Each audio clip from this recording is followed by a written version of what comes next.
بسم اللہ الرحمن الرحیم۔ السلام علیکم دوستو، دنیا بھر کی خبروں میں آج آپ سنیں گے، لیکن اس سے پہلے اگر ہو سکے تو لائک اور سبسکرائب کا بٹن ضرور دبا لیں، شکریہ۔ اسرائیلی ٹینک بڑے زمینی حملے کے لیے غزہ میں داخل، ایک ہیلی کاپٹر تباہ۔ غزہ میں زمینی حملے شروع کر رہے ہیں لیکن تفصیلات نہیں بتاؤں گا، نیتن یاہو۔ غزہ میں عورتوں، بچوں اور عام شہریوں کو شہید کرنا بند کیا جائے، روسی صدر۔ زمینی حملے میں غزہ میں ایک ہی گھر بمباری میں 30 افراد شہید۔ امریکہ یوکرین کے تنازع سے پیسہ کما رہا ہے، یورپ کو نقصان پہنچ رہا ہے اور پوری دنیا امریکہ کی وجہ سے تناؤ کا شکار ہے، روس۔ فلسطینی بچوں کی اموات ہمارے ضمیر پر بدنما داغ ہے، اقوام متحدہ۔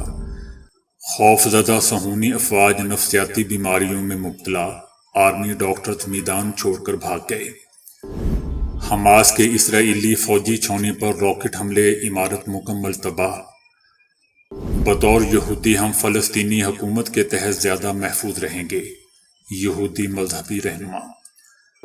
حماس کو اسرائیل پر حملہ کرنے سے چند ہفتے پہلے ایران میں تربیت دی گئی، امریکی میڈیا۔ حماس نے ایک اور صہیونی ہیلی کاپٹر مار گرایا۔ تو آئیے چلتے ہیں تفصیل کی جانب۔ نہتے فلسطینیوں کے خلاف اسرائیل کی تخریب کرانہ کارروائیاں جاری ہیں، اسرائیلی فوج کے ٹینک بڑی زمینی کارروائی کے لیے جنوبی غزہ میں داخل ہو گئے۔ گزشتہ رات زمینی حملے کے لیے بڑی تعداد میں اسرائیلی فوجی اور ٹینک جنوبی غزہ میں داخل ہوئے۔ اسرائیلی ریڈیو کا کہنا ہے کہ یہ زمینی کارروائی پہلے کی گئی تمام کارروائیوں سے بڑی ہوگی۔ اسرائیلی ٹینکوں نے جنوبی غزہ کے مختلف علاقوں میں گولہ باری کر کے متعدد رہائشی عمارتیں تباہ کر دیں، گولہ باری سے متعدد فلسطینی زخمی ہو گئے۔ اسرائیل کے وزیر اعظم نیتن یاہو نے گزشتہ روز جنوبی غزہ میں زمینی حملہ کرنے کی دھمکی دی تھی۔ دوسری جانب اسرائیل نے غزہ میں ایندھن پہنچانے کی اجازت دینے سے انکار کر دیا ہے۔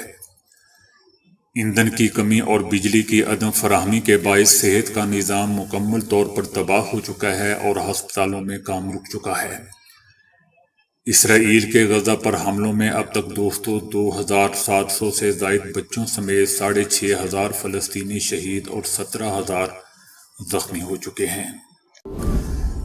فرانسیسی صدر کے ساتھ پریس کانفرنس سے خطاب کرتے ہوئے مصری صدر نے کہا ہے کہ غزہ میں کشیدگی دیگر علاقوں تک پھیلنے سے خطرناک نتائج برآمد ہوں گے، کیونکہ نیتن یاہو نے کہا ہے کہ غزہ میں زمینی حملے شروع کر دیے گئے ہیں، لیکن نیتن یاہو نے کہا کہ حملے کی تفصیلات نہیں بتاؤں گا۔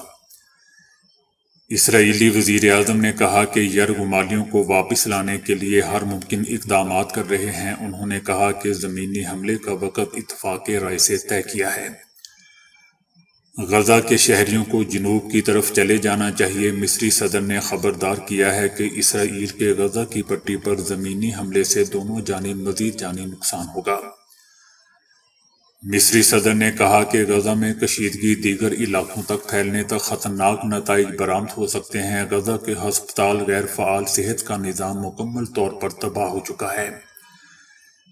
غزہ میں 17 روز سے بجلی، پانی اور ایندھن کی فراہمی بند ہے، جبکہ جنریٹرز کے بغیر ہاسپٹل کام کرنے سے قاصر ہیں۔ بمباری سے 33 مساجد بھی شہید ہو چکی ہیں۔ مسجد اقصی میں بھی اسرائیلی فوج نے اشتعال انگیزی کی ہے۔ سخت سیکیورٹی میں درجنوں اسرائیلی آبادکاروں کو مسجد اقصی میں مذہبی رسومات کی ادائیگی کروائی گئی۔ روس کے صدر پیوٹن نے صہیونی جارحیت کے نتیجے میں غزہ کی صورتحال کو انسانی المیہ قرار دے دیا ہے۔ روس کے صدر پیوٹن نے روس میں مختلف مذاہب کے نمائندوں کے ساتھ منعقدہ ایک اجلاس میں کہا کہ غزہ کے عوام کو دیگر جرائم کا تاوان نہیں ادا کرنا چاہیے۔ انہوں نے پورے سماج کو سزا دینے پر مبنی اسرائیل کے رویے پر کڑی تنقید کرتے ہوئے کہا کہ غزہ میں عام شہریوں کے ساتھ ساتھ عورتوں، بچوں اور بوڑھوں کو نہایت بے دردی سے شہید کیا جا رہا ہے۔ انہوں نے کہا کہ اہم مشن یہ ہے کہ اس مار دھاڑ کو بند ہونا چاہیے۔ انہوں نے بڑھتے بحران، فلسطین سے مغربی ایشیا اور پوری دنیا کے لیے خطرناک نتائج برآمد ہونے پر خبردار کرتے ہوئے کہا کہ یورپ میں کفر بکنے اور مسلمانوں کے مقدسات کی توہین کیے جانے پر آنکھیں بند کر لی جاتی ہیں، اور بعض ممالک تو نازی جرائم کی سرکاری سطح پر بھی قدردانی کرتے ہیں، جیسا کہ امریکہ۔ اسرائیل کی غزہ پر مسلسل جاری بمباری میں آج ایک گھر کو نشانہ بنایا گیا جس میں 30 افراد لقمۂ اجل بن گئے۔ اس طرح غزہ اور مغربی کنارے میں 7 اکتوبر سے دوستوں اب تک شہید ہونے والے فلسطینیوں کی تعداد 7,000 سے تجاوز کر گئی ہے۔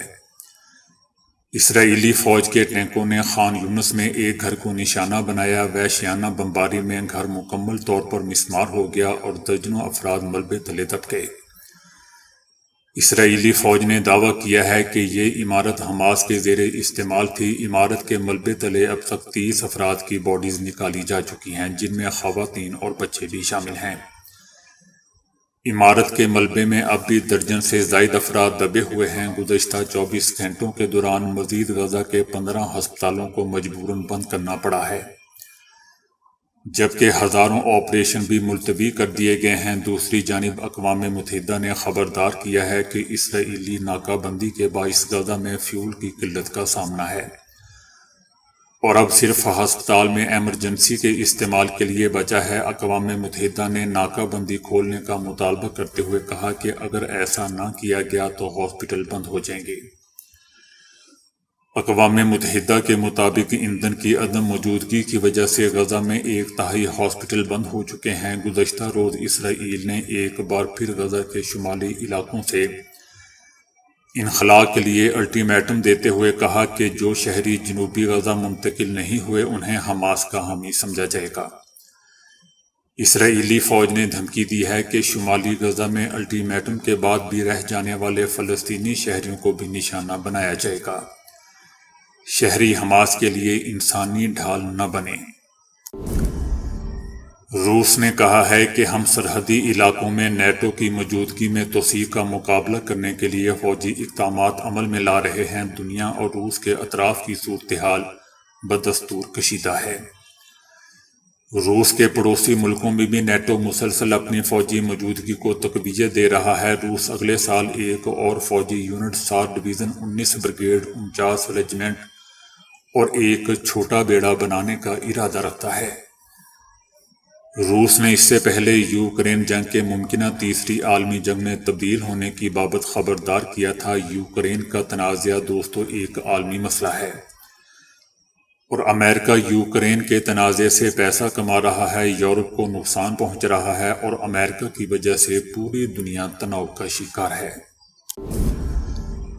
عالمی تنظیموں کا کہنا ہے کہ فلسطین میں بچوں کی اموات اور زخمی ہونے کی شرح خوفناک ہے۔ اقوام متحدہ میں بچوں کی فلاح و بہبود کے ادارے نے بھی کہا ہے کہ غزہ میں بچوں کی اموات ہمارے ضمیر پر بدنما داغ ہے۔ اقوام متحدہ نے غزہ میں بچوں کی اموات پر شدید تحفظات کا اظہار کیا ہے، جہاں اب تک 2360 معصوم بچے اسرائیل کی وحشیانہ بمباری میں شہید ہو چکے ہیں۔ یہ ہم سب کے ضمیر پر ایک بدنما داغ ہے۔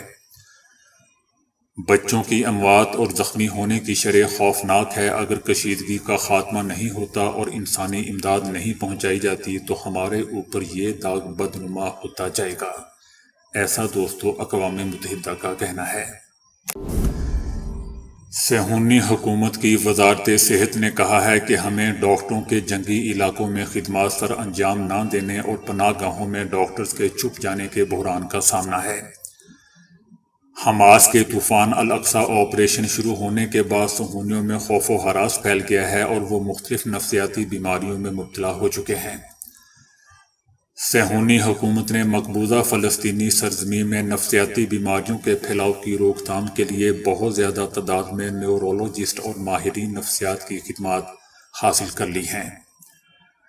صہیونی حکومت جسے اب ڈاکٹروں کے جنگی علاقوں میں خدمات سر انجام نہ دینے اور پناہ گاہوں میں ان کے چھپ جانے کے بحران کا سامنا ہے۔ طوفان الاقصی آپریشن شروع ہونے کے بعد سے اب تک 5400 صہیونی زخمی ہوئے ہیں، جن میں سے 40 کی حالت نازک ہے۔ طوفان الاقصی آپریشن اور غزہ پٹی کے ساتھ جنگ کے دوران صہیونی حکومت کو روزانہ تقریباً 300 سے 400 ملین ڈالر کا نقصان اٹھانا پڑ رہا ہے۔ حماس کے القصام بریگیڈ کی جانب سے راکٹ کے ذریعے غزہ سے 220 کلومیٹر دور واقع علاق میں اسرائیل کی فوجی چھاؤنی کو میزائلوں سے نشانہ بنایا گیا۔ غزہ سے فائر راکٹ اسرائیل کی بستی میں گرے، جس کے نتیجے میں عمارت مکمل تباہ ہو گئی۔ حماس نے اسرائیلی شہر الات میں فوجی چھاؤنی پر راکٹ حملے کی ویڈیو بھی جاری کر دی۔ حماس کے القصام بریگیڈ نے اسرائیلی شہر تل ابیب پر بھی راکٹ فائر کیے ہیں، جس کے نتیجے میں کئی افراد زخمی ہو چکے ہیں۔ ادھر لبنان سے تعلق رکھنے والی تنظیم حزب اللہ نے سرحدی علاقے میں موجود اسرائیلی ٹینک کو نشانہ بنایا ہے اور اسرائیلی فوج کو زمین سے فضا میں مار کرنے والے میزائل سے نشانہ بنانے کی کوشش کی ہے۔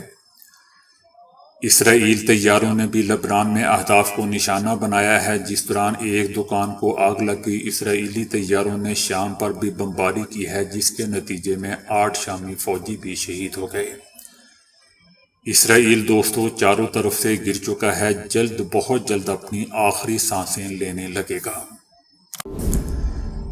یہودی مذہبی رہنماؤں نے کہا ہے کہ صہیونی یہودیوں کی نمائندگی نہیں کرتے، تمام زمینیں فلسطینی عوام کو واپس کی جائیں۔ بطور یہودی ہم فلسطینی حکومت کے تحت زیادہ محفوظ رہیں گے۔ یہودی عالموں، استاد اور قانون دانوں نے اسرائیل سے تمام زمینیں فلسطینی عوام کو واپس کرنے کا مطالبہ کر دیا۔ تمام زمینیں فلسطینی عوام کو واپس کی جائیں۔ بطور یہودی ہم فلسطینی حکومت کے تحت زیادہ محفوظ ہیں۔ انہوں نے آسمانی کتاب تورات کا حوالہ دیتے ہوئے کہا کہ یہودی کبھی بھی زمین پر ریاست قائم نہیں کر سکتے، تورات اس سے منع کرتی ہے۔ صہیونیوں نے تو تورات کے خلاف اعلان جنگ کیا ہوا ہے، اور تورات کے برعکس مقدس سرزمین پر ایک غیر مذہبی صہیونی ریاست قائم کی ہوئی ہے۔ یہودی مذہبی رہنماؤں کا یہ بھی دوستو کہنا ہے کہ ہم چاہتے ہیں کہ صہیونیوں کے قبضے میں لی گئی تمام زمینیں فلسطینی عوام کو دوبارہ واپس کی جائیں۔ امریکہ کے وال سٹریٹ جرنل نے رپورٹ کیا ہے کہ حماس اور فلسطینی اسلامی جہاد کے 500 کے قریب مجاہدین نے ایران میں خصوصی تربیت حاصل کی تھی۔ حماس کے ارکان کو اسرائیل پر حملہ کرنے سے چند ہفتے پہلے ایران میں تربیت دی گئی تھی، جن میں سردار اسماعیل بھی موجود تھے۔ امریکہ کے مطابق اس بڑے حملے کے راز آہستہ آہستہ کھل رہے ہیں۔ اس تناظر میں امریکی انٹیلیجنس ذرائع نے انکشاف کیا ہے کہ اسرائیل پر حماس کے حملے سے پہلے کے ہفتوں میں حماس کے سینکڑوں افراد نے ایران میں خصوصی جنگی تربیت حاصل کی۔ انٹیلیجنس ذرائع نے یہ بات امریکی اخبار وال سٹریٹ جرنل کو بتائی۔ امریکہ نے کہا ہے کہ ایران باقاعدہ طور پر فلسطینی مجاہدین کو ایران کے اندر اور دیگر مقامات پر تربیت دیتا ہے، تاہم حملے سے پہلے ہمارے پاس اجتماعی تربیت کے کوئی اشارے نہیں تھے۔ امریکی حکام اور انٹیلیجنس ذرائع نے بتایا کہ ان کے پاس ایسی کوئی اطلاعات نہیں ہے جس سے یہ ظاہر ہو کہ ایران نے خاص طور پر 7 اکتوبر کے واقعات کی تیاری کے لیے مشقیں کی تھیں۔ اسی طرح اسرائیلی فوج نے بھی حماس اور دیگر مسلح گروپوں کی مدد سے ایران کے کردار کے بارے میں بات کی ہے۔ جنگ سے پہلے ایران نے حماس کی براہ راست رقم، تربیت، ہتھیاروں اور تکنیکی معلومات سے مدد کی تھی۔ حماس کے حملے کے بعد سے اسرائیل نے غزہ میں ہزاروں اہداف کو نشانہ بناتے ہوئے ایک بڑی فضائی مہم شروع کر رکھی ہے۔ اس تنازع کی وجہ سے دوستو اسرائیل کا ایران اور اس کی حمایت کرنے والے یمن، شام، لبنان اور عراق تک پھیلے ہوئے مسلح جہادی گروپوں کے نیٹ ورک کے ساتھ تصادم پیدا ہونے کا خطرہ بڑھ گیا ہے۔ اسرائیل اور امریکہ اپنے طور پر حماس اور دیگر اسرائیل مخالف گروپوں کی حمایت کرنے میں ایران کے کردار کو اجاگر کرنے کی کوشش کر رہے ہیں۔ صہیونی فوج کا کہنا ہے کہ اسرائیل غزہ کی پٹی پر شدید بمباری کے باوجود اسرائیل پر حماس کے حملے کو روکنے میں کامیاب نہیں ہو سکا۔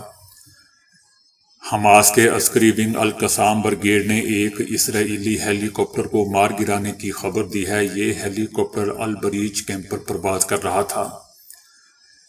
جسے القصام بریگیڈ نے ایئر ڈیفنس سسٹم کے ذریعے نشانہ بنایا۔ القصام نے بتایا کہ مذکورہ صہیونی ہیلی کاپٹر کو SAM-7 میزائل کے ذریعے ہٹ کیا گیا۔ ہیلی کاپٹر کے گرنے کی اطلاع اس وقت سامنے آئی جب فلسطینی میڈیا نے غزہ کی پٹی پر البریج مہاجر کیمپ پر صہیونی توپ خانے کے حملے کی خبر دی۔ دوسری جانب صہیونی فوج نے بھی اس بات کا اعتراف کیا ہے کہ اسرائیل غزہ کی پٹی پر شدید بمباری کے باوجود تل ابیب پر حماس کے حملوں کو روکنے میں کامیاب نہیں ہو سکا۔ اس لیے اسرائیل کو طویل آپریشنز انجام دینے پڑ سکتے ہیں۔ اس حوالے سے سیاسی سطح پر سخت فیصلے لینے پڑ سکتے ہیں۔ حماس ابھی بھی اسرائیل کو میزائلوں سے نشانہ بنا رہی ہے، جس وجہ سے صہیونی فوج غزہ کی پٹی پر اپنے حملے جاری رکھے ہوئی ہے۔ آب حیات کے چشمے کے بارے میں قصے کہانیوں میں سنا ہے، تاہم حضرت انسان کی ابتدا سے ہی خواہش رہی ہے کہ اسے کسی طرح آب حیات کا چشمہ مل جائے اور وہ ہمیشہ زندہ رہ سکے۔ یہ چشمہ تو شاید کبھی نہ مل سکے، لیکن اب سائنسدان یہ خواہش ضرور پوری کرنے کی کوشش کر رہے ہیں۔ شوگر کی دوا میٹا فورمین ایک ایسی دوا ہے جو بڑھاپے کے عمل کو روک سکتی ہے اور انسان کو بوڑھا ہونے سے بچاتی ہے۔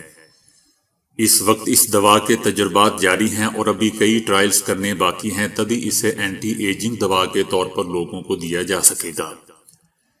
یہ دوا انسان کے جسم میں مردہ یا بیمار خلیوں کو جمع ہونے سے روکتی ہے اور ان کی جگہ نئے خلیوں کی پیدائش کا سبب بنتی ہے، جس کی وجہ سے انسان میں بڑھاپے کا عمل سست ہو جاتا ہے۔ ان ادویات کے چوہوں پر تجربات کافی کامیاب رہے ہیں اور ان سے چوہوں کی زندگی میں 25% اضافہ ہوا ہے۔ تاہم انسانوں پر ان کے تجربات جاری ہیں، جن کے رزلٹ مستقبل میں کسی بھی وقت سامنے آ سکتے ہیں۔ ان ادویات کے علاوہ جین ایڈیٹنگ کی تکنیک کے ذریعے بھی عمر رسیدگی کو روکنے کے منصوبوں پر سائنسدان کام کر رہے ہیں۔ عمر رسیدگی کے عمل کو سست کرنے اور انسان کی عمر میں اضافہ کرنے کے موضوع پر سائنسدان دہائیوں سے کام کر رہے ہیں اور اب ان کا کہنا ہے کہ وہ کامیابی کے بہت قریب پہنچ چکے ہیں۔ بہرحال دوستو، عمر وہ جو لکھی جا چکی ہے، باقی سب پیسہ کمانا یا ترلے ہیں۔ ایک نئی تحقیق سے پتہ چلتا ہے کہ درد کو زائل کرنے والی ادویات وقتی طور پر درد سے نجات حاصل کرنے میں مفید ثابت ہوتی ہیں، لیکن پین کلر ادویات سے صحت پر منفی اثرات مرتب ہو سکتے ہیں۔ محققین کا کہنا ہے کہ جو لوگ درد اور سوزش میں آرام پہنچانے والی گولیاں، عام پین کلرز مثلاً آئیبروفن اسپرین لیتے ہیں، ان میں دل کی ایک بیماری آرٹیریل فائبریلیشن کے خطرے کا امکان 76% زیادہ ہوتا ہے۔ طبی ماہرین کا کہنا ہے کہ ایسے افراد جو 30 دنوں میں پین کلرز کا لگاتار استعمال کرتے ہیں اور اچانک دوا کا استعمال روک دیتے ہیں، وہ 84% زیادہ اس خطرے کا سامنا کر سکتے ہیں۔ میڈیکل سائنس کے مطابق پیراسیٹامول ادویات کو اس میں شامل نہیں کیا جاتا کیونکہ سوزش کے علاج میں یہ بہت حد تک مؤثر ثابت نہیں ہوتی۔ پیراسیٹامول زیادہ تر مرکزی اعصابی نظام انزائم کو آرام مہیا کرتی ہیں اور بنیادی طور پر صرف درد کا علاج کرتی ہے، جبکہ باقی جسم کے حصوں پر اس کا اثر کم ہوتا ہے۔ لیکن آئیبروفن اسپرین وغیرہ ان تمام پین کلر ادویات کو عام طور پر سر اور پٹھوں کے درد سمیت درد کی معمولی شکایات کم کرنے کے لیے استعمال کیا جاتا ہے، جبکہ لاکھوں افراد جوڑوں کے درد اور دیگر پرانی اور شدید تکالیف کے علاج کے طور پر ہر روز انہی پین کلرز پر انحصار کرتے ہیں۔ آرٹیریل فائبریلیشن کو ماہرین نے دل کی بیماریوں کی ایک نئی وبا قرار دیا ہے، جس سے دل کے جان لیوا دورے کا خطرہ 3 گنا اور فالج کے حملے کا خطرہ 4 گنا اضافہ ہو سکتا ہے۔ اس بیماری سے دل کی دھڑکن میں باقاعدگی پیدا ہوتی ہے، بار بار چکر آنے اور سانس لینے میں تنگی محسوس ہو سکتی ہے، یا پھر بعض اوقات دل کی باقاعدہ دھڑکن سے دل کی دھڑکن بند ہو جاتی ہے۔ دوستو، یہ تحقیق سائنسی رسالے BMJ میں شائع ہوئی ہے۔ تو دوستو، ابھی کے لیے اتنا ہی۔ ویڈیو کو لائک اور شیئر کرنے کا بہت بہت شکریہ۔